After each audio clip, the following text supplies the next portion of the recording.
Buenos días, muchachos. Vamos a continuar con nuestra clase de lógica. La semana pasada nosotros vimos lo que es el raciocinio, vimos clases de raciocinio y en esta ocasión nos toca hablar del silogismo. Recordemos que el silogismo es un razonamiento deductivo que parte de lo universal a lo particular, o también es una argumentación, entendiéndose que se sacan conclusiones a partir de premisas o hay un consecuente a partir de enunciados anteriores. Consecuencias. Muy bien. Para hablar del silogismo me voy a apoyar de un PowerPoint que les muestro enseguida. Bien, entonces el silogismo proviene del griego sin y logos, lo que significa palabra compuesta, y Aristóteles lo define como un raciocinio en el cual, supuestas algunas proposiciones o premisas, se sigue necesariamente una nueva proposición. Esta proposición debe deducirse de las anteriores sin recurrir a un apoyo distinto de los elementos contenidos en las premisas. También Santo Tomás nos da su definición de silogismo y lo define como la oración en la que, puestos y admitidos ciertos principios, necesariamente se debe llegar a algo nuevo en virtud de lo que se puso y concedió. En pocas palabras, un silogismo es un argumento deductivo donde se concluye a partir de enunciados precedentes anteriores. Y entonces podemos hablar que el silogismo tiene dos partes, o más bien se divide en dos partes. Hay dos tipos de silogismos, el simple y el compuesto. El silogismo simple solamente consta de dos premisas y una conclusión, o lo que se llama también dos antecedentes y un consecuente. En cambio, el silogismo compuesto, como dice ahí en el PDF, es el que consta de varias enunciaciones, o que tiene no solo dos premisas, sino que además se va desarrollando por varias enunciaciones compuestas. En el caso del silogismo simple, podemos diferenciar dos aspectos: la materia próxima, que es el antecedente y el consecuente, y la materia remota, que son el término mayor, el término medio y el término menor. Así es como se compone un silogismo simple. Tiene dos premisas y una conclusión. Y siempre debe de haber un término mayor, un término medio y un término menor. Si falta el término medio, no se puede concluir. Si falta uno de esos tres, no se puede llamar silogismo. No se puede concluir, dije hace ratito, correctamente. ¿De acuerdo? Y bueno, pues vamos a los principios del silogismo. El silogismo tiene el principio metafísico y principios lógicos. Los principios metafísicos consisten en aspectos o modalidades del ser o del ente en cuanto tal.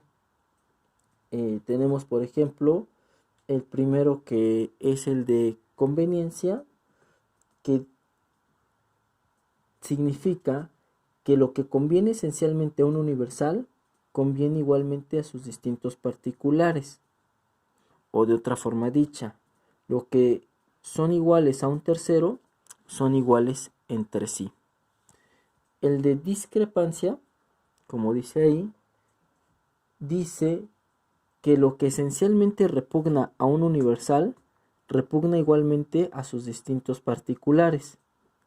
O de otra forma entendida, es de los que uno es igual a un tercero y el otro no, no son iguales entre sí. Parecen lógicos y se apoyan mucho en el principio de no contradicción. Acuérdense que el principio de no contradicción se enuncia de la siguiente manera: algo no puede ser y no ser bajo el mismo aspecto y el mismo tiempo. Bien. Ok, entonces son principios del ser. Y los lógicos tenemos dos. El principio dictum de omni y el principium dictum de nullo. O sea, lo que se afirma de algo, lo que se niega de algo.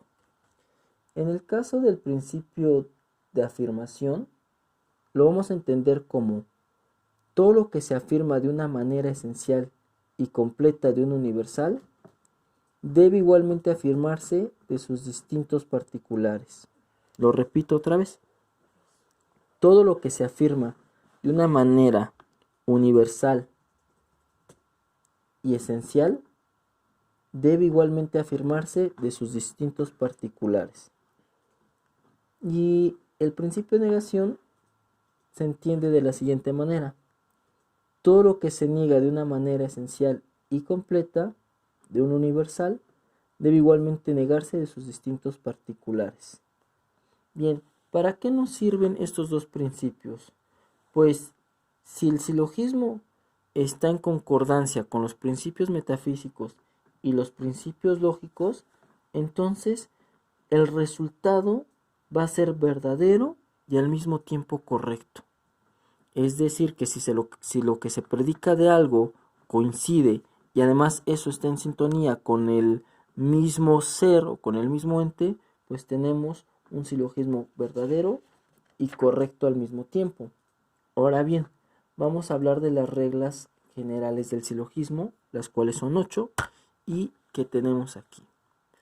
El número 1, el término debe ser triple. Debe de haber un término mayor, un término medio y un término menor. Eso ya lo vimos en la diapositiva pasada, cuando hablábamos de la materia remota del silogismo simple. Término mayor, medio y menor. Bien, regresando acá. Segunda regla, los términos no deben tener más extensión en la conclusión que en las premisas. Si la conclusión tiene mayor extensión en sus términos, entonces la conclusión está excediendo o está abusando de lo que dicen las premisas. Es decir, la conclusión dice más de lo que debe decir. La 3. De ninguna manera conviene que la conclusión contenga el medio. Exacto. El medio es la unión entre el término mayor y el término menor. Si el término medio está en la conclusión, entonces no se concluye nada, porque el que hacía de unión está ahora concluyendo. Bien. La número 4. O una vez o dos, el medio debe ser universal. ¿Y por qué el medio tiene que ser universal? Porque va muy en sintonía con la número 7, que dice que de dos particulares no se saca una conclusión. Pero además de eso,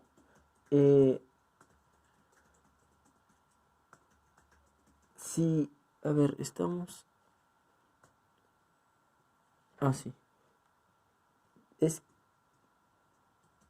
Si el término medio no es una vez universal, o dos, y tenemos dos términos medios particulares, eso significa que no tenemos tres términos, tenemos 4, porque el término medio al ser particular dos veces significa dos cosas diferentes. Vamos a ver un ejemplo más adelante.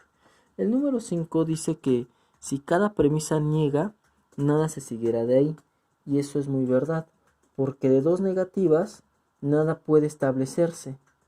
O sea, no puedes sacar una conclusión de dos negativas. Lo mismo te da que la número 6, ambas afirmativas no pueden dar una negativa. Si doy dos premisas afirmativas, no puedo llegar a una negación. Y nada se sigue jamás de dos premisas particulares por ser particulares. Ya por último, donde dice que la conclusión, la regla número 8, la conclusión siempre sigue la peor parte, debe entenderse de que en las premisas, si se toma en cuenta la cantidad, lo peor es lo particular. Y si se toma en cuenta la cualidad, lo peor es la negativa. Entonces, en la conclusión, se va a ir a lo particular y a lo negativo. Vamos, les digo, a ver en la siguiente diapositiva, o más bien en el siguiente esquema, varios ejemplos de cada una de estas dos reglas.